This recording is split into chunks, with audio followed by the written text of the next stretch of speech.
Howdy folks, can you hear me?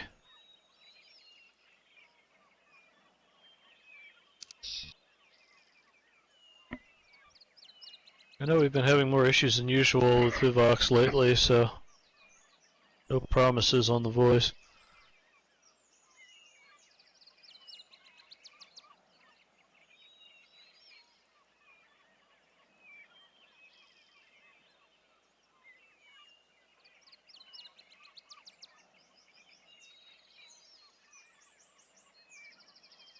Alright, well, we might as well go ahead and get started. Let's see. Ptolemy or Euclid? I guess Ptolemy, want to give us the rundown on EAP for starters? Yeah, we're getting really close. Just have a few water bugs that we've been working on, but things are looking really good. So should be out soon. Nice.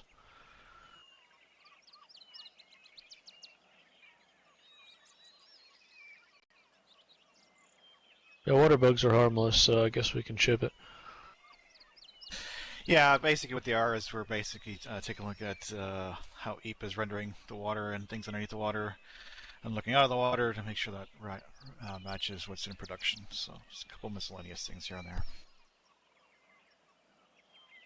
Okay. No, I'm not really saying we're not going to fix them. Okay, cool.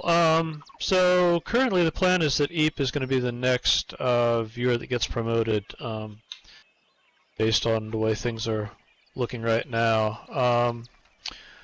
Beyond that, we've got a whole bunch of stuff that's in the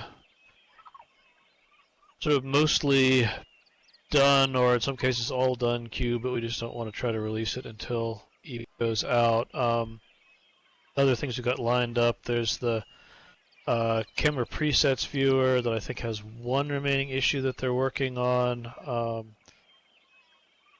Legacy profiles has, I think, one open issue. There's a long-running compiler chain update where we're moving the viewer over to VS 2017 and code I don't remember.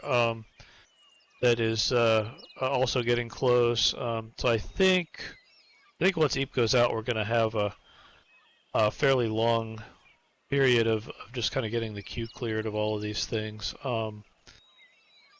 But you know, once we get all those shipped, that'll be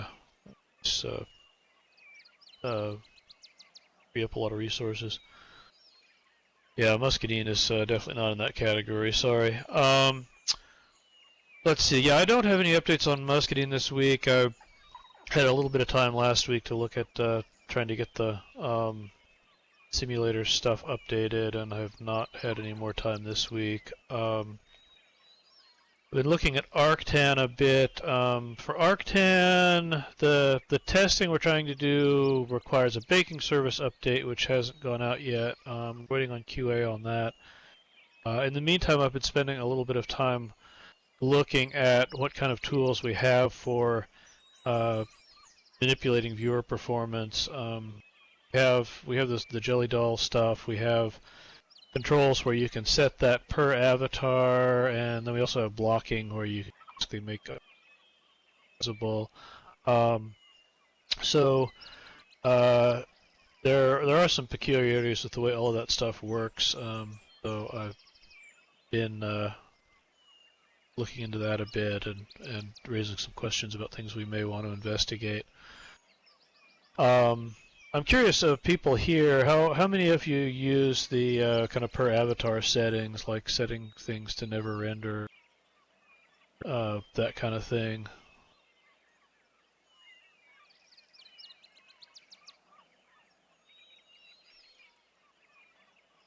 If somebody's super expensive to render, you can like right-click them and say never render, which you might think would cause them to never render, but it actually causes them to be jelly-dolled. Which is faster than regular rendering.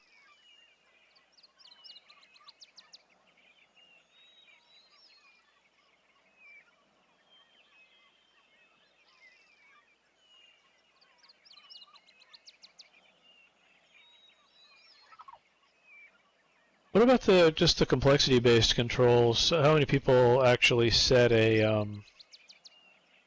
maximum complexity threshold and try to jelly doll stuff above that threshold.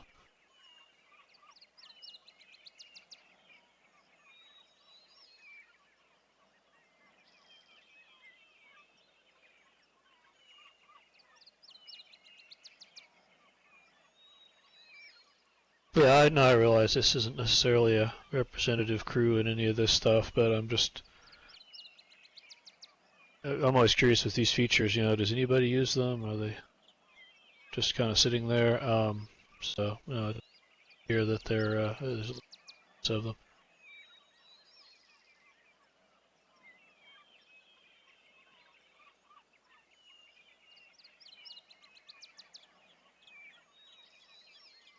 You render everyone? Should we have a button for that?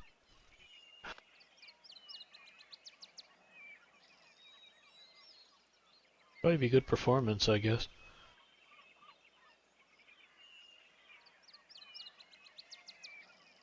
I think we have some kind of friend-based thing as well.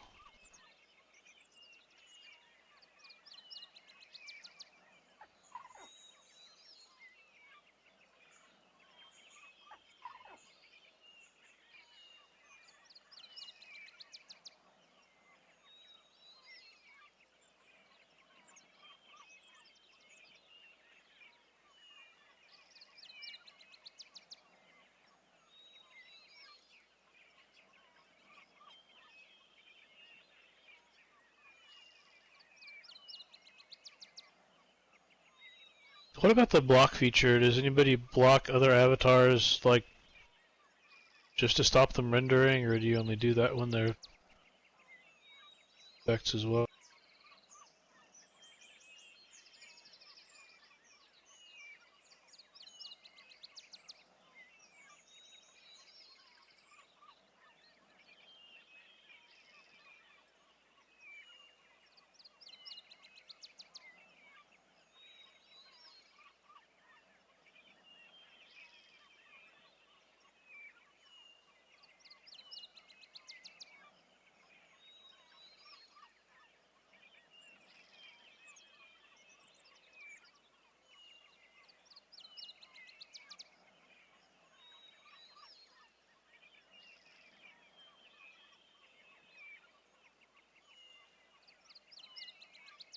Yeah, one thing I wondered about with the jelly dolls is that we still render all the attachments with jelly dolls, which, if the attachments are super heavy duty, is not necessarily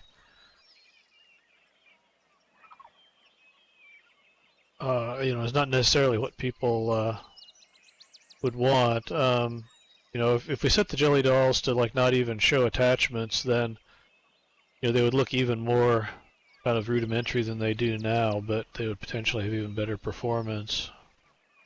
I don't know if that's something that would make sense, given that generally not super concerned about the image quality for jelly dolls anyway.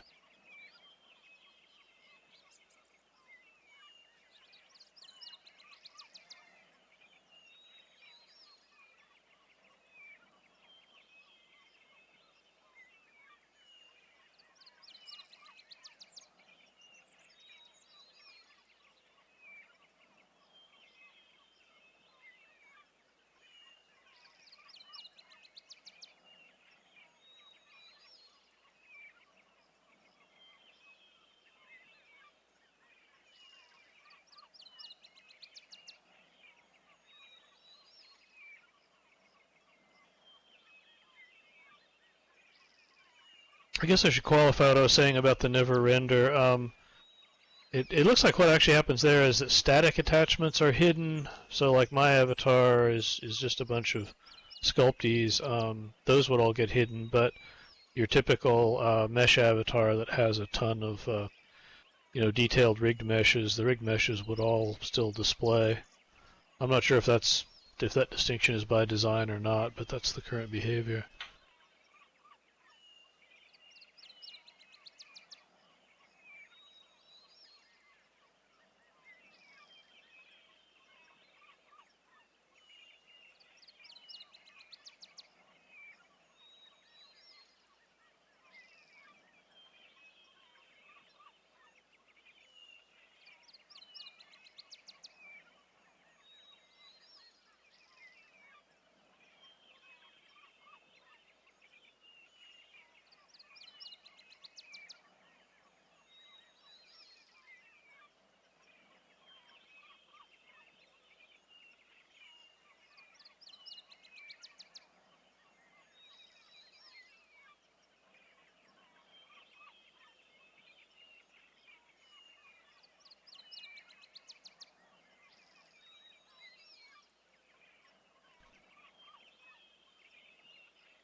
Yeah, I mean, trying to visually snapshot someone does require you to have all of the attachment data available, which complicates things. You know, even though it only gets used, you know, the jelly dolls are impostered, so they don't actually get be rendered very often, but you still have to have all the information in memory to be able to do those periodic updates. There's a question about whether we could limit the complexity that we allow into a region. Potentially, that wouldn't actually be an easy thing to do. The problem is that right now the server doesn't really have authoritative info on the complexity of the avatars. So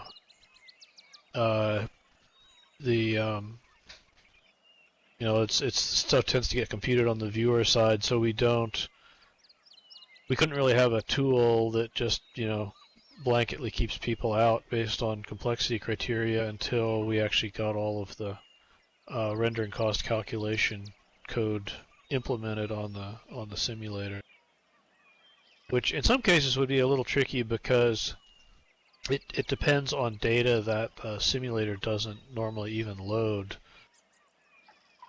There's detailed mesh data that gets unpacked by the viewer, but the simulator doesn't really care about it, so it doesn't know. So there would be some work involved in getting that to even be possible. But it is a proposal that's come up before, and you know, you can kind of see where people are coming from there.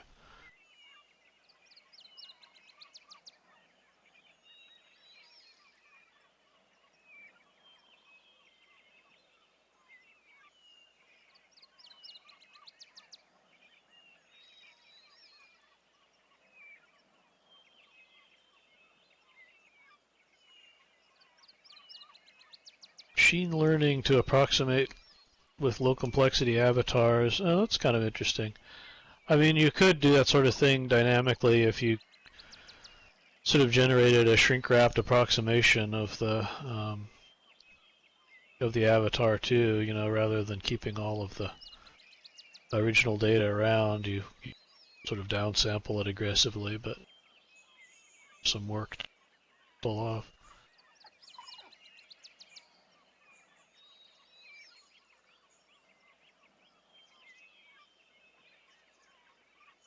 Generally, the high complexity avatars just have a whole lot of rigged mesh data, you know, mini polygons.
And maybe instead of trying to do a close, you know, match to the geometry, we just pick the replacement avatar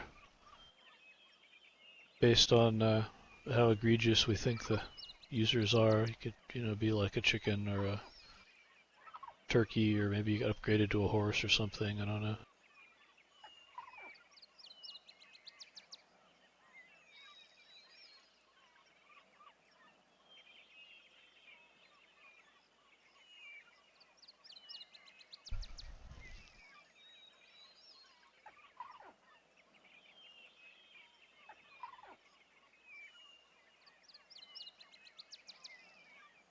So anyway, I think the jelly dolls do help with performance, but there's probably ways we could make them more helpful.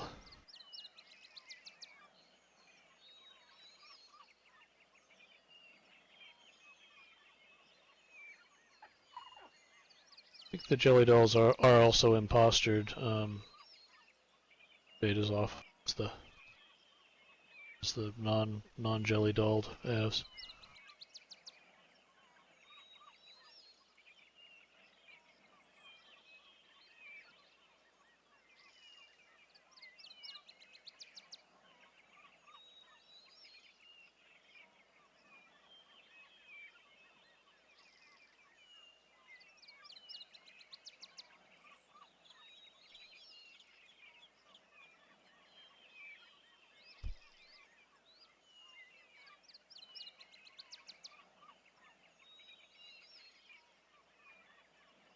Hey Joe, I'm not sure how you do it with image matching. I mean, you've got, right, it's dynamic. You could match a view from a particular direction, I guess, but you know, people are moving around and you're seeing them from different angles, so it's really a problem of generating a whole family of images rather than just one.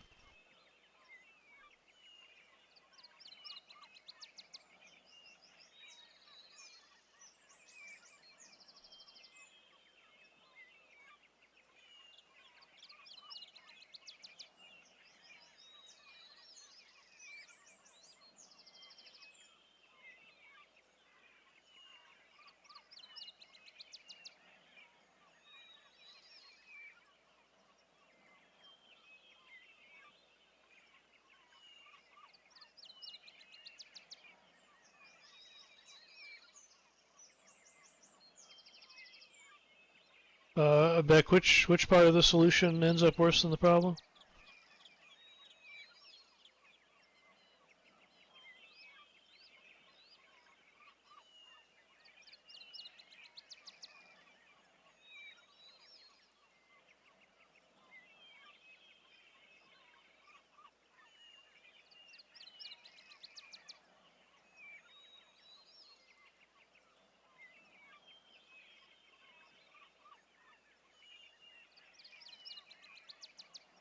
Yeah, pre-calculating alternate views and stuff would potentially be tricky. And I mean, for the super expensive avatars, you know, even loading their information in the first place costs you a lot.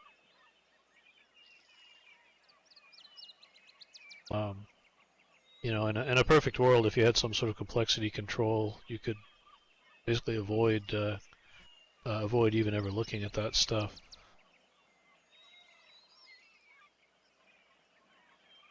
Yeah, the imposters are great when you're trying to render multiple things of the same thing, but not so well. It doesn't really scale up when you have everybody's a different image. Yeah, I mean, I think the imposters are certainly better than nothing, but they're not a complete solution for performance, and the performance difference between jelly dolls and not isn't as dramatic as you might think either. Partly, I think there may be some bugs there where we're doing more graphics work than we should be, the jelly dolls. I just found out that if you set somebody to never render, they you know, like explicitly jelly doll them, they actually render much slower than they do if they get jelly dolled by the complexity control. It's just a bug, but we need to fix it. It looks like the problem is that shadows get turned on in one case and not the other. Shadows take a lot.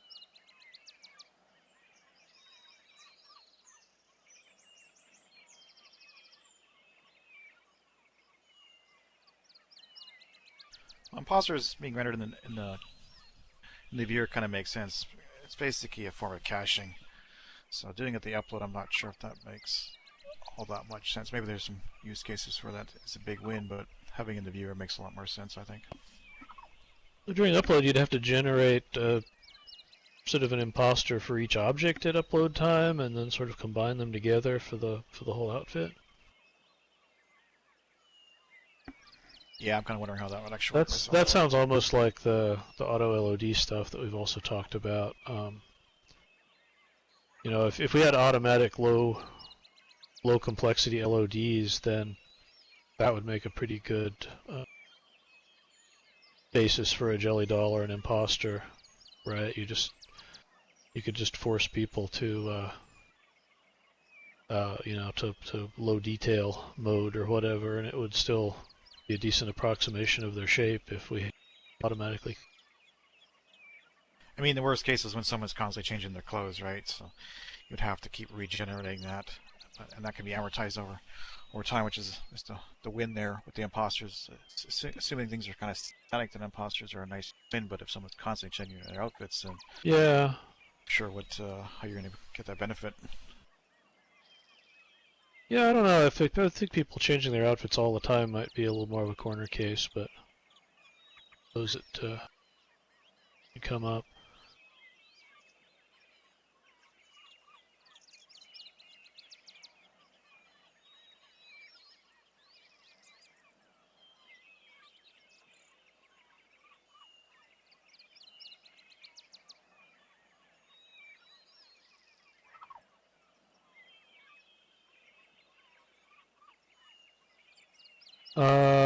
Good point about changing the textures. I mean, you know, I guess you say add upload, but in fact, if we were trying to do some sort of automatic content generation, we would have to update it, you know, other times that objects got modified as well, not just the time that.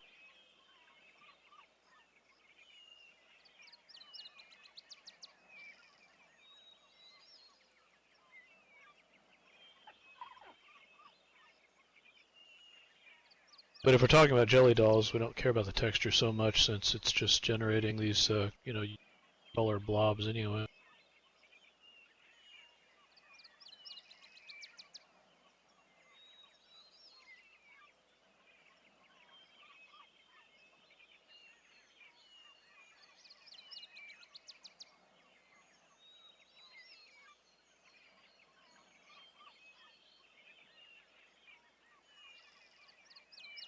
Yeah. Polycell. Yeah, I'm not sure. I'm not sure how much of a concern the textures are. I mean, if you know, if you've got some auto LOD that's, you know, got texture coordinates that are consistent with the original model, then if you change the texture, it should still just display on that coarser LOD, right?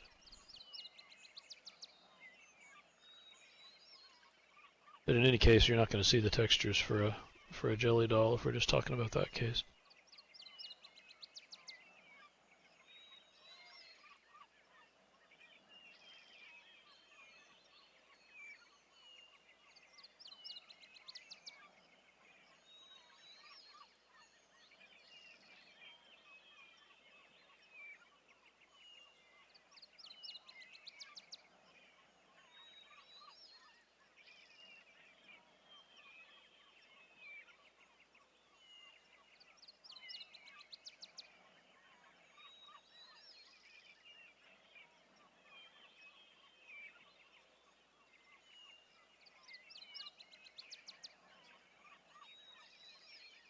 Alright, well, so anyway, we just kind of started looking at this in the context of Arctan, but the goal is to give people, you know, better tools for managing complexity and, you know, being able to get decent performance even in busy regions. So we'll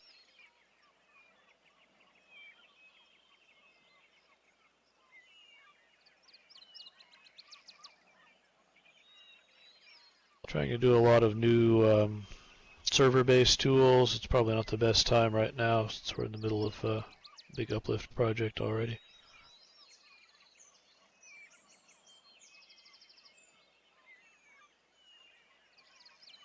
One reason I got into looking at viewer-side complexity controls in the first place was it was something we could work on without tying up a lot of back-end resources.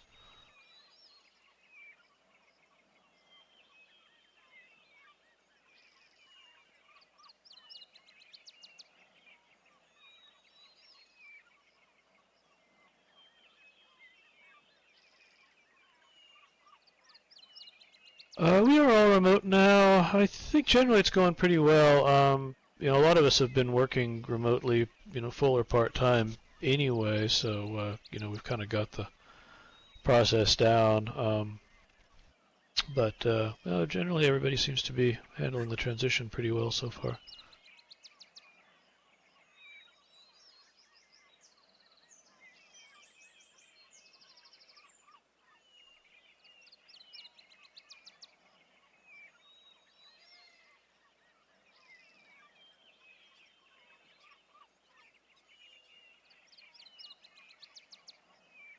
I think Dan is off for a few days.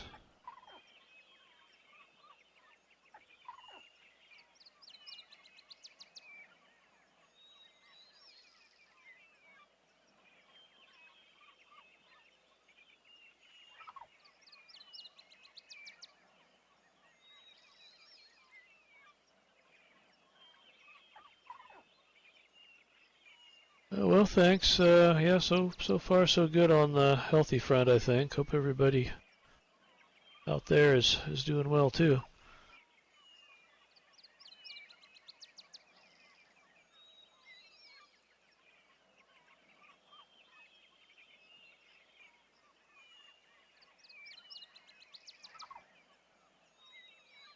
All right. Well, other than the avatar complexity and hiding stuff, I didn't have any particular topics for this week. We can kind of throw the floor open for anything else people want to talk about or ask about.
No, don't stress about land impact right now. The everything I'm doing now is just for arc calculation, which is a viewer side thing. Changing land impact is down the line.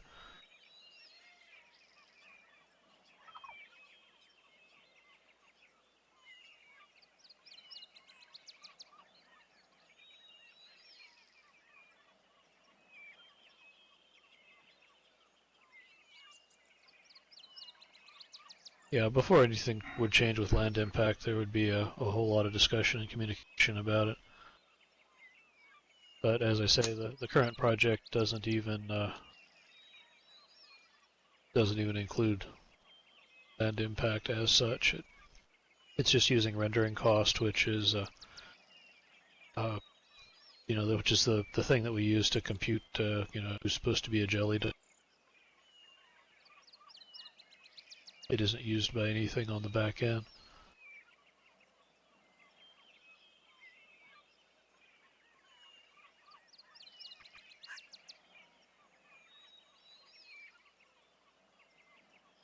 I would be surprised if you had to worry about it this year, but yeah, we'll definitely keep you posted.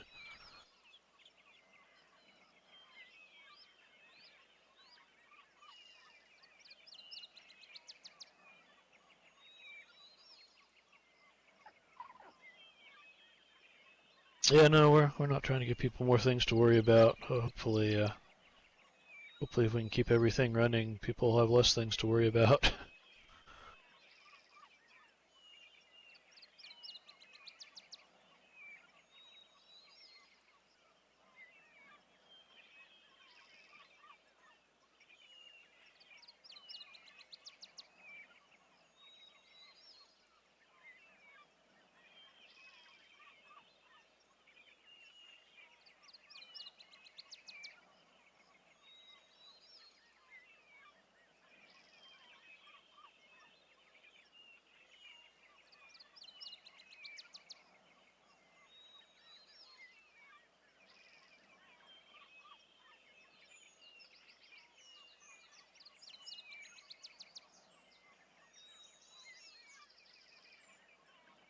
Yeah, we need 2-meter hugging poles.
Yeah, I mean, for Sansar, I think it's a shame that they, you know, we weren't able to, you know, keep them in house. But it is really nice to see that they've got you know, another place where they can continue to develop. So, in terms of focus on Second Life, I mean, you know, the folks here at this meeting have been focused on Second Life all along. So I don't feel like there's a change there.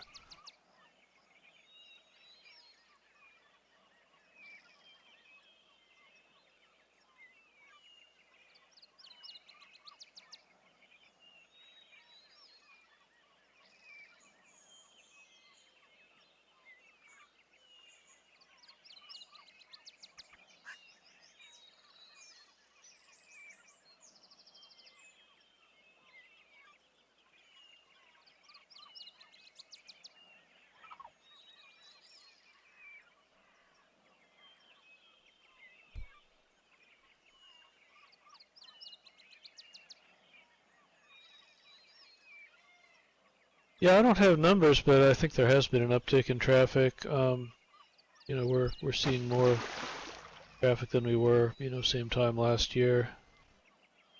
Probably partly just because there's more folks at home looking for stuff to do.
You said it's hard to get a good-looking avatar. I mean, I know I know it's a lot of complexity in terms of you know, the marketplace, and buy something, you have to learn how to use it and all that. What kinds of things would you see us doing to improve that? Are you talking about kind of making the freebie starter avatars better, or making the process of using purchased avatars better, or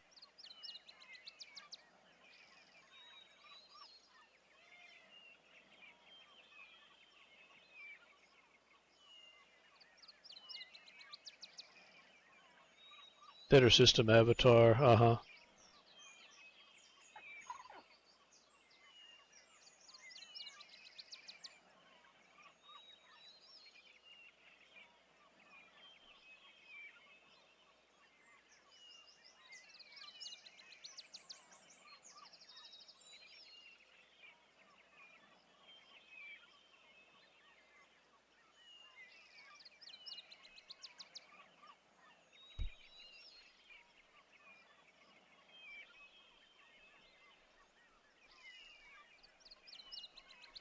I mean, a revamped system wouldn't necessarily mean that it's using the same tech as the current system avatar.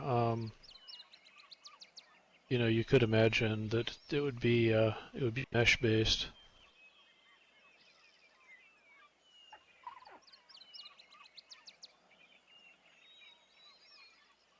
But anyway, you go with that, there are some complexities, right? There's stuff that mesh avatars can't support that you can support with the system, and there's limitations on the system avatar that it can't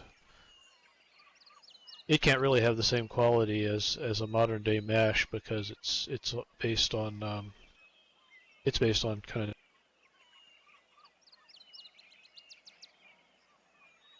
So trying to have a sort of a starter state that was kind of the best of both worlds would be interesting, but tricky.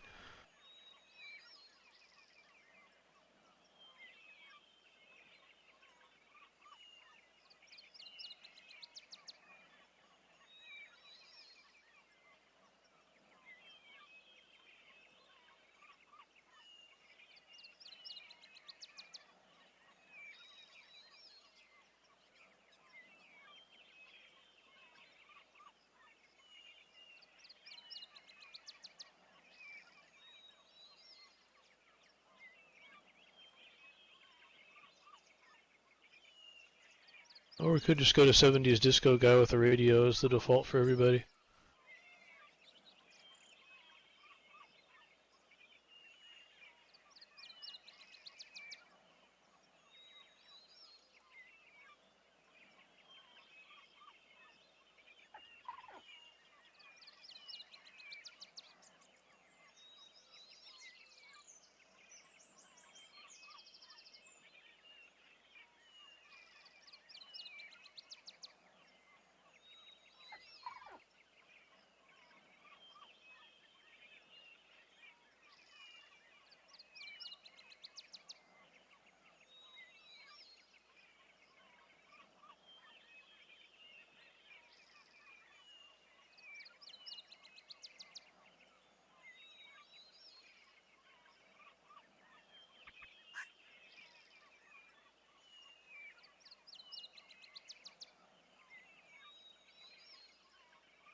Yeah, extending capabilities of the mesh avatar would be one way to go with that.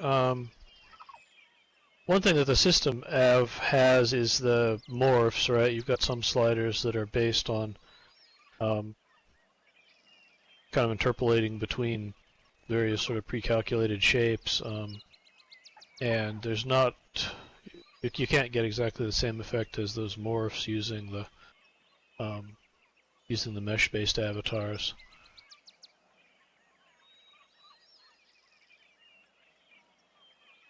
So you know, if we could extend mesh to allow for morphs, then you'd be plus with bakes on mesh. Then I think there, in terms of having a an improved implementation of the system av.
The land shark is good.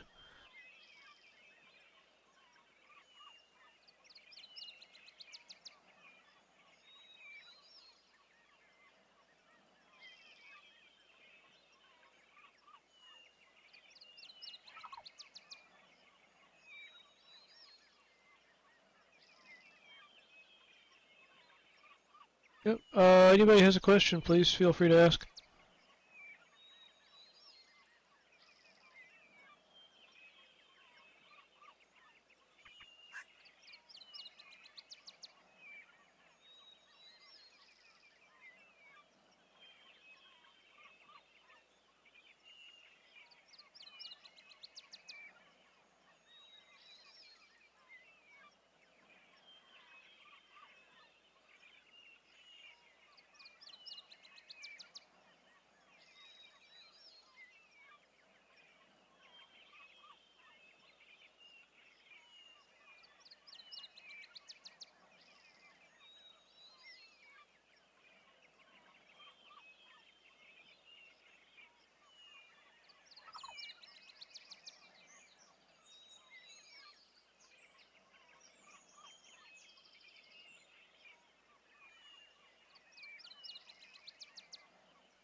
Hey, no, sorry, I'm here. I was just typing.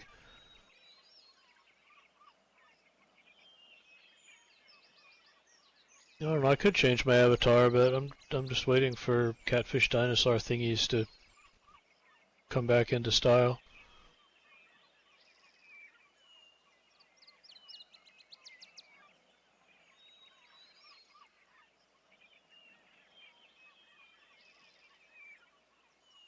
Oh no, you can diss my avatar all you want.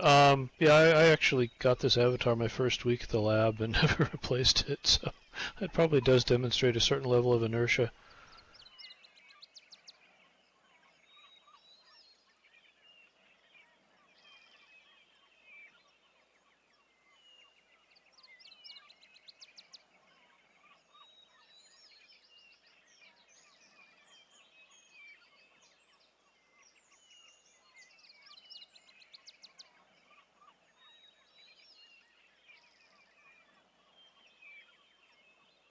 Yep, it was from Grendel's too, so.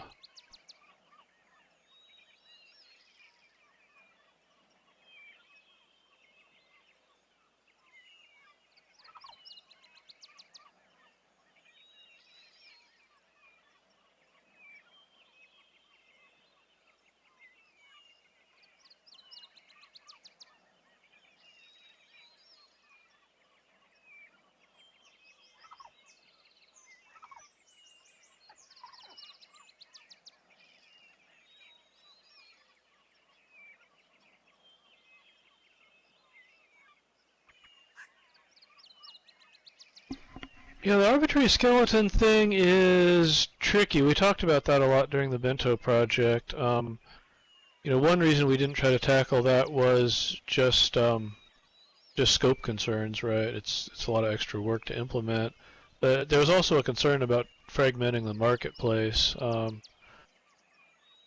we already have issues with multiple product lines of mesh avatars where the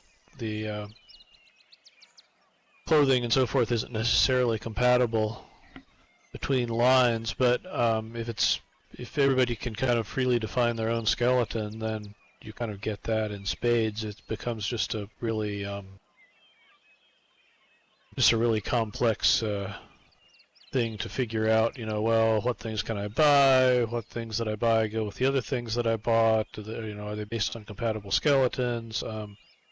Probably need to make it easier for people to see what the underlying skeleton is for their various rigged meshes, and give them some tools to try to make sure that they're using things that all work together. So it's a lot of extra complexity that we didn't really feel comfortable trying to tackle, but obviously you could do some cool stuff with that if it was available.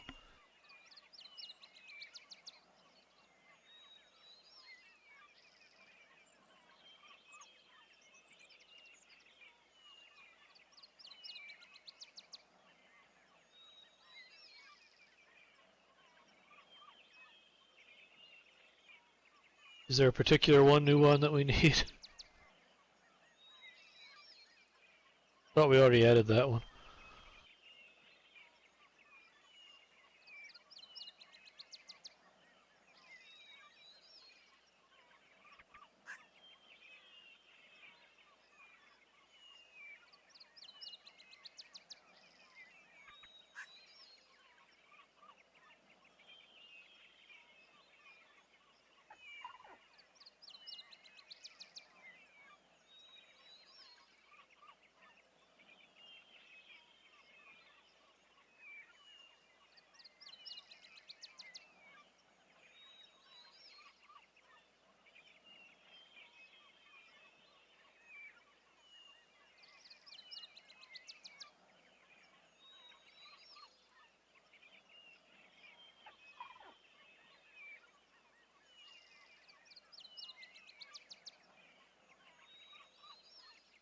The cell should have an arbitrary hierarchy. Yeah, that would be nice. It would be.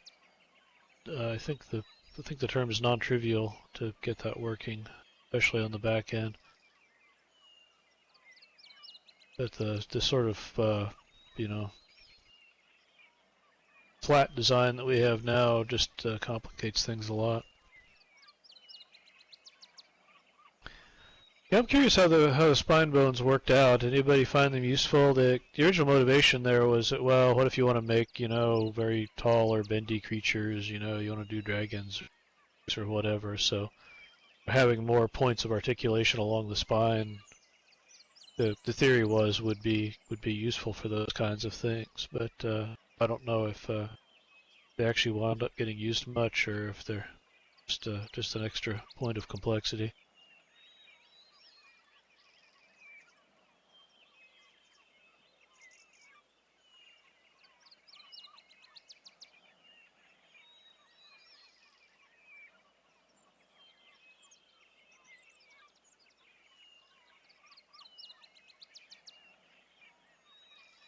Yeah, I mean the Bento project didn't change the default avatar at all, right? The default avatar was already rigged to a specific subset of the skeleton, so you know, without actually re-implementing the default av, we couldn't really gain anything with the new bones, you know,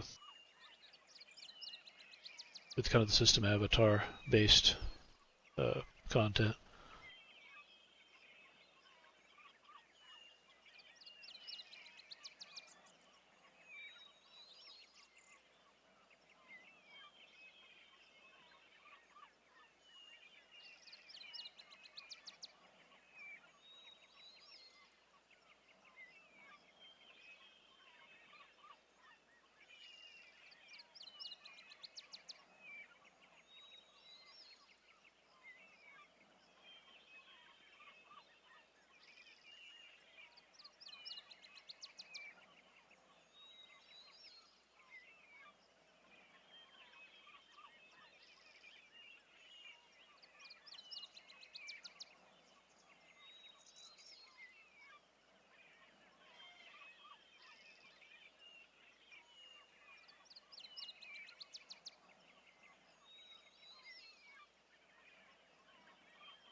Sorry, Lucy, technical question?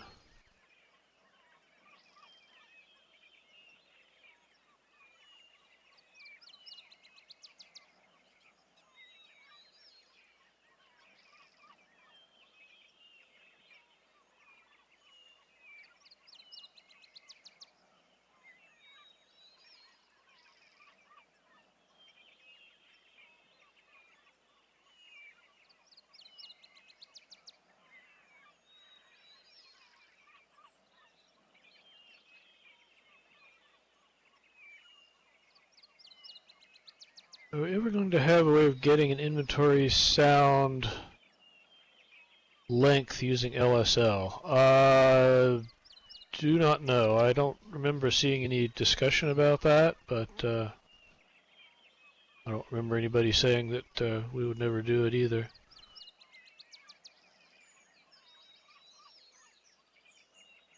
you know if there's already a Jira proposing that? I mean, you know, the short answer with LSL in general is that the people who do LSL work are mostly all tied up with Uplift. So, I mean, we get lots and lots of proposals for LSL changes, you know, many of which are probably a good idea, but our bandwidth for actually implementing those is very limited. So, you know, don't take it personally if they don't happen. But you know, we do still import, and I hope sometimes work on new LSL.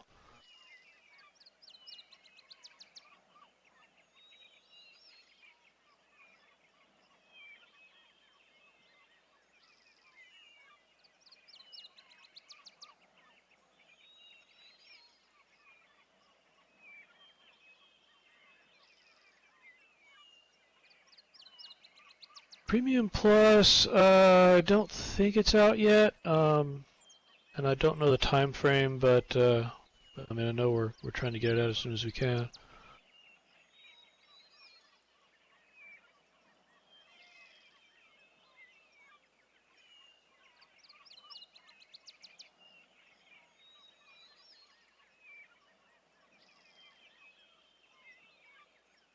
Yeah, the viewer support for it is present. It's just a question of the back end work and the communications and all that other good stuff.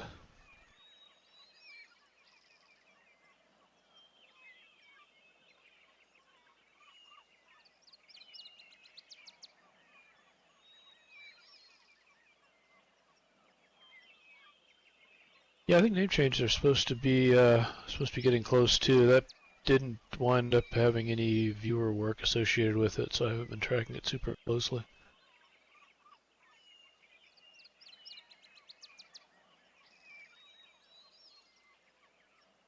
Alright, well I think we're about at time for this week.